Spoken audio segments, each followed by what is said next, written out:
It was July 19th, 1545, the day England faced one of its greatest naval disasters. Off the coast of Portsmouth, King Henry VIII stood watching proudly as his war fleet prepared to defend against a massive French invasion. At the center of it all was his favorite ship, the Mary Rose, the pride of his navy, armed with nearly 100 cannons and crewed by more than 500 men.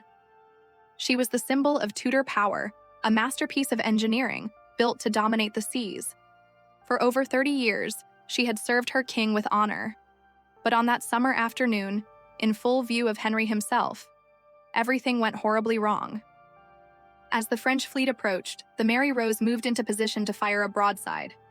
Her gun ports, the heavy doors that covered her cannons, were open to unleash her firepower. But then, something happened. She turned sharply, either to change direction or avoid a collision, and the open gun ports dipped below the waterline. Seawater rushed in. The ship tilted violently to one side. In moments, panic spread across the decks, soldiers in armor, gunners, and sailors scrambling to survive. But it was too late.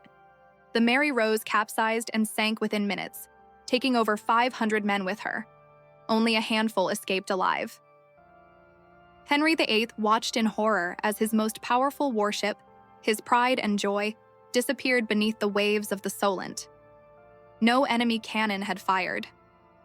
No great battle had been lost.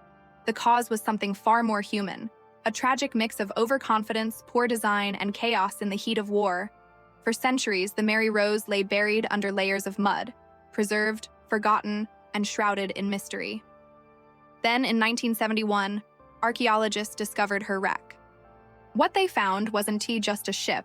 It was a perfectly preserved Tudor world: weapons, tools, clothing, even the remains of her crew. Every artifact told a story, not of glory, but of human error and loss. After 437 years underwater, the Mary Rose was raised in 1982 in one of the most iconic moments in maritime history. She emerged from the sea like a ghost returning from the past, half broken, yet still magnificent.